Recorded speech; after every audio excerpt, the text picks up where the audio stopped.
I need to tell you something that most pastors will not say from the pulpit. The book of Revelation describes specific signs that will appear in the world before the final sequence of events. Most churches teach these as future events, things that have not happened yet, things to watch for. But in 2024 and 2025, 3 events occurred that a growing number of biblical scholars are identifying as possible fulfillments of specific Revelation passages. Not symbols, not metaphors, specific, documented, verifiable events. You probably saw all 3 in the news, and nobody told you what you were looking at. I am going to show you all 3, but I am holding the 3rd one until the end.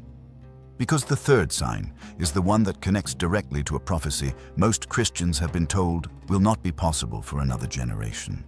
And if it has already happened, the implications are extraordinary. Stay with me. Revelation 6:12. The 6th seal. There was a great earthquake. The sun turned black like sackcloth made of goat hair. The whole moon turned blood red. We discussed the blood moon of March 3rd, 2026 in our last video. But the earthquake comes first in the sequence. The earthquake requirement of the 6th seal is specific. It is called a great earthquake. On July 29th, 2025, a magnitude 8.8 earthquake struck the Kamchatka Peninsula in far eastern Russia. It was the largest earthquake on Earth since 2011.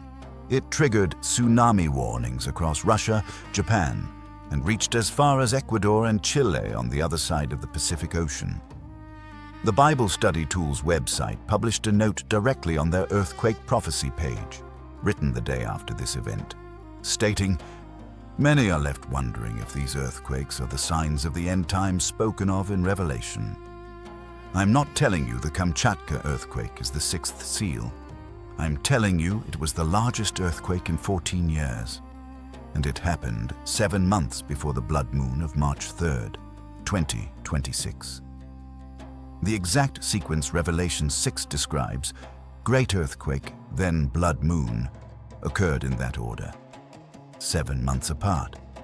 Coincidence is possible. Patterns require attention. Did you hear about the 8.8 magnitude earthquake in Russia on July 29th, 2025? The largest in 14 years? Comment yes or no, because I want to know how many people who watch biblical prophecy channels actually noticed this event when it happened. Revelation 6:5-6, the 3rd seal, the black horse. A quart of wheat for a day's wages and 3 quarts of barley for a day's wages, and do not damage the oil and the wine. This is the sign of economic collapse specifically targeting the poor. Ordinary food becomes unaffordable, but luxury goods, the oil and wine of the wealthy, are protected. In 2025, the United Nations World Food Programme reported that 282 million people faced acute food insecurity globally, the highest number in the organization's history. Simultaneously, global wealth inequality reached a record high. The top 1% of the world's population held more combined wealth than the bottom 95% for the first time ever documented. The wheat is unaffordable for those who need it. The oil and the wine are untouched. In 2025, this is not a symbol. It is a UNICEF report, and the red horse of the 2nd seal, the rider who takes peace from the earth, corresponds to the 2025 data showing more simultaneous active armed conflicts than at any point since World War II. 120 million people displaced by violence, more than the entire population of most European countries, moving, running, with nowhere to go. But here is what the black horse passage says that nobody reads closely. The rider holds a pair of scales. Scales in the ancient world were the tool of commerce, the instrument of buying and selling. And the voice that speaks in the black horse passage says, "Do not damage the oil and the wine." In the original Greek, the word for damage is adikeo, the same word used in Revelation 13 for the system that controls who can buy and sell. The scales of the black horse and the mark of Revelation 13 are connected by one word. We are almost at the 3rd sign. Revelation 13:16-17. one of the most famous passages in the entire Bible. It also forced all people, great and small, rich and poor, free and slave, to receive a mark on their right hands or on their foreheads, so that they could not buy or sell unless they had the mark. For most of Christian history, theologians said this was impossible. You cannot control global commerce with a mark. There is no technology that could do this. The prophecy was treated as purely symbolic or far future. That objection no longer exists. In 2025, 134 countries representing 98% of global GDP were actively developing or piloting central bank digital currencies. CBDC's government-issued digital money that replaces physical cash entirely. Unlike physical cash, a CBDC is programmable. A government can set conditions on it: expiration dates, spending categories, geographic restrictions, and it can be turned off entirely for a specific person with no physical currency alternative. China's digital yuan already has this capability. It has been piloted with 260 million users. The European Central Bank is in the final stages of its digital euro rollout. The US Federal Reserve published its CBDC research framework in 2025.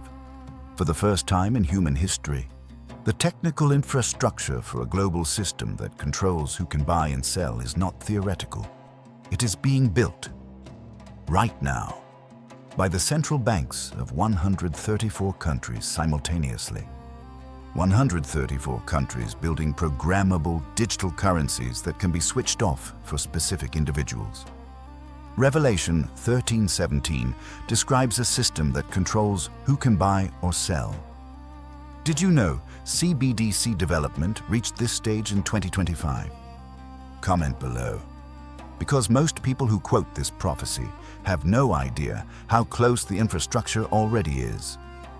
Now the third sign, the one I held back. Revelation 11:3. 2 witnesses prophesy for 1,260 days. They are killed. And then, verse 9, for 3.5 days, some from every people, tribe, language, and nation will gaze on their bodies and refuse them burial. For centuries, theologians said this verse proved Revelation was symbolic. It is physically impossible for every person from every nation on earth to simultaneously see 2 bodies lying in a street. It cannot happen. That impossibility ended on September 4th, 2007, the day the iPhone launched and live streaming became globally accessible. In 2025, 5.4 billion people carried a device in their pocket capable of receiving a live video feed from any location on Earth within seconds. A body lying in a street in Jerusalem could be watched simultaneously by someone in Seoul, Lagos, Buenos Aires, and rural Montana. The verse says, every people, tribe, language, and nation. In 2025, YouTube, Instagram, and TikTok are available in 190 countries and support over 80 languages. For the first time in 2,000 years of Christian history, this verse is technically possible, not metaphor, not symbolic.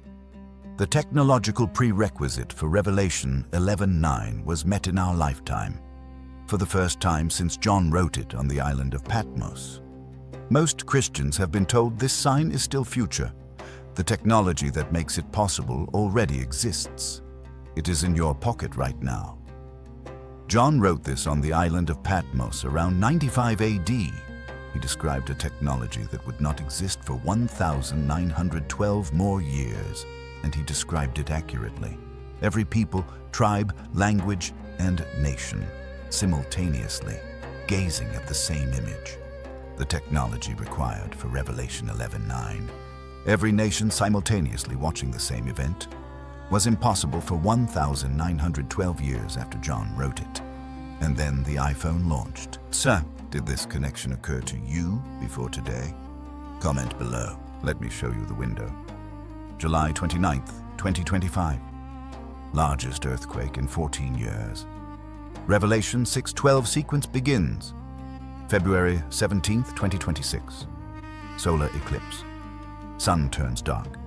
March 3rd, 2026. Blood moon on Purim. Moon turns to blood. The sixth seal sequence. Great earthquake. Sun darkens. Moon turns to blood. Occurred across a 7-month window from July 2025 to March 2026. At the same time, the economic signs of the Black Horse are documented in UN reports. The infrastructure for the buying and selling system of Revelation 13 is being built by 134 governments simultaneously, and the technological prerequisite for Revelation 11:9 has existed since 2007 and is now in the hands of 5.4 billion people. I am not telling you the tribulation has begun. I am not telling you the seals are open.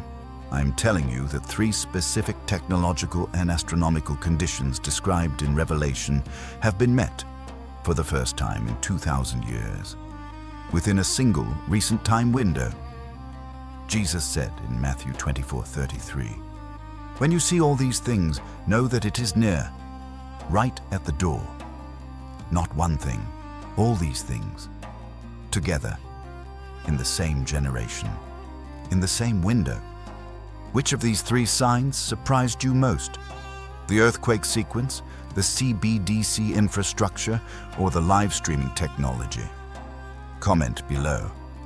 And if this video connected dots you had not connected, share it with one person who is paying attention to the news, but not yet reading it through this lens. Revelation was written 2,000 years ago on a small island in the Aegean Sea by an elderly man named John who had never seen a television, a smartphone, a central bank, or a live stream.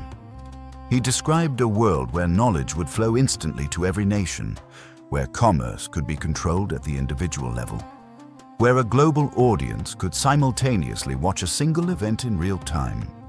All 3 of those conditions now exist. I'm not predicting the end of the world. I'm showing you that the stage described in the book of Revelation has been set in our lifetime, piece by piece, event by event.